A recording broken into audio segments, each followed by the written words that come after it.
The Cauldron of Curiosities would like to welcome the merry month of May. We're exploring the hedgerows of Cornwall and looking at how these trees and plants can help with self-care and intertwine a weaving of stories, poems and songs that resonate with where we live.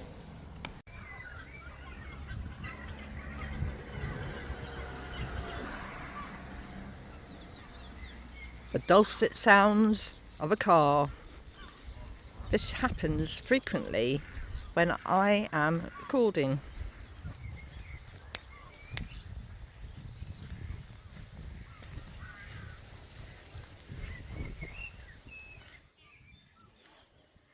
Bumbles sniffing the daisies. There you go. Look at that. Beautiful, isn't it? So when I arrived here,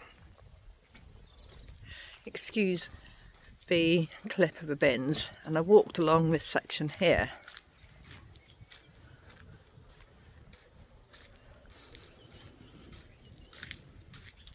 It was evening time and the sunshine had had time to work on the dog roses. Look at these.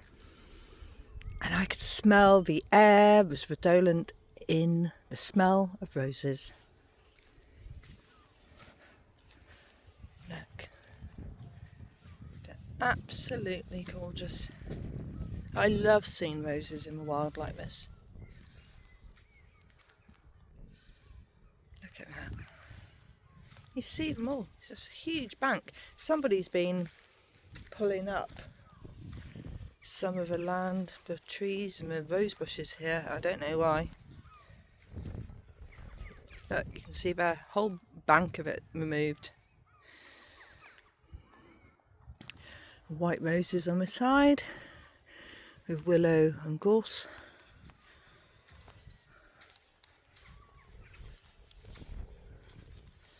Plenty of nettle. And apart from dogweed, this is generally a clean area. So if you were going to come forage, this is like rose-hipped heaven later on. Look at that. Beautiful rosebud waiting to come out. I wish I could share with you how wonderful these smell. It's a real Damascus rose smell. Look at that. And there's this beautiful rose here.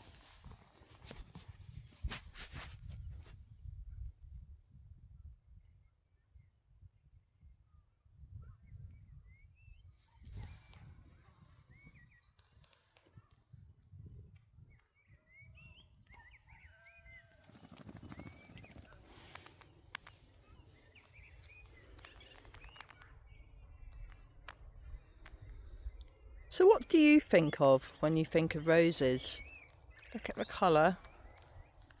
Some people think like of a hawthorn, of a heart, of love. Why do you buy roses? Well, roses are actually a beautiful way of looking after your skin. If you have roses macerated in an oil, or you can afford some real rose oil, that's perfect for the skin. Or when people make rose essential oils, they can have a rose flower water which holds some of the qualities of a rose, and that's beautiful to spray on your skin. I'm just loving the colour all the way back with the older flowers of the gorse there. Isn't it beautiful? So maybe if you have somewhere like this, you could ask to collect some of the rose petals and make your own macerated oil. And when I say make your own macerated oil, you buy an oil that you can pop some of the rose petals in and allow them to steep in the oil for a couple of months maybe, and then apply that to your skin as you need it, especially if it's quite dry. Selection of the oil always depends on what you know works for you. Some people find grapeseed is a nice light oil, or you may have a favourite. Some people like to use organic coconut oil. You might want to use avocado oil, but it is entirely up to you what you choose. I have used rapeseed oil because it's grown in this country, so I like to use British based products, and so I may choose rapeseed over olive oil, for example, to put flowers into to macerate. But of course it depends on what you can get your hands on. And can you hear the blackbird? Here he is. You see him? I'm going to zoom in. Take some time for some self-love. Look after your skin. Make your own cream or ointment.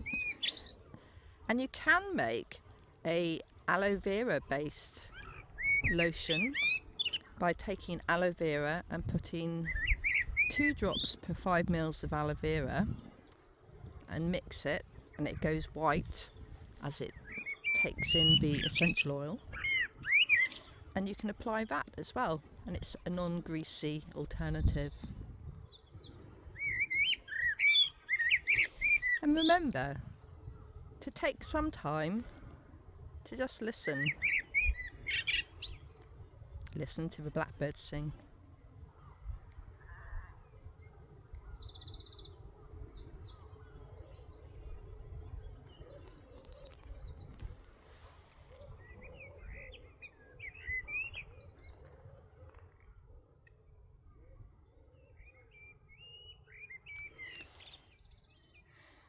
Thank you for walking with me today, and take some time to spend with the dog rose or the roses in your garden and think about self-love and journal about love or what the rose means to you.